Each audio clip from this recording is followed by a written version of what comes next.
بسم اللہ الرحمن الرحیم۔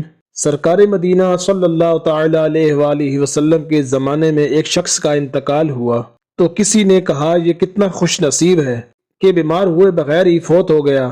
تو رسول اللہ صلی اللہ علیہ وآلہ وسلم نے فرمایا تم پر افسوس ہے، کیا تمہیں نہیں معلوم کہ اگر اللہ عز و جل اسے کسی بیماری میں مبتلا فرماتا تو اس کے گناہ مٹا دیتا۔ بخار میں جسمانی تکلیف ضرور ہے مگر اخروی فائدے بے شمار ہیں، لہذا گھبرا کر شکوہ شکایت کرنے کی بجائے صبر کر کے اجر و ثواب کمانا چاہیے۔ آج کی ویڈیو جو میں آپ کے لیے لے کر حاضر ہوا ہوں، اس میں بخار کے 4 روحانی علاج بتاؤں گا۔ کسی کو کسی قسم کا بھی بخار ہو، ان روحانی علاج کو یقین کامل کے ساتھ کرے، انشاءاللہ عز و جل صحت یاب ہو جائے گا۔ ویڈیو شروع کرنے سے پہلے آپ سے گزارش ہے کہ ویڈیو اچھی لگے تو لائک ضرور کر دیں، اور اگر چینل پر نئے ہیں تو سبسکرائب کر دیں اور بیل کے بٹن کو ضرور پریس کر دیں تاکہ آنے والی ہر نئی ویڈیو کا نوٹیفیکیشن آپ کو ملتا رہے۔ بخار کے 4 روحانی علاج۔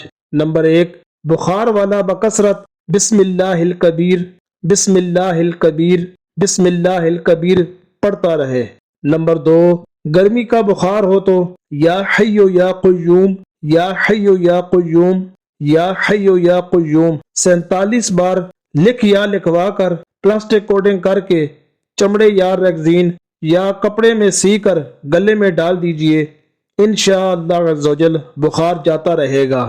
نمبر 3، یا غفورو یا غفورو یا غفورو کاغذ پر 3 بار لکھ یا لکھوا کر پلاسٹک کوٹنگ کر کے چمڑے یا ریگزین یا کپڑے میں سی کر گلے میں ڈال یا بازو پر باندھ دیجئے، انشاءاللہ عز و جل ہر قسم کے بخار سے نجات ملے گی۔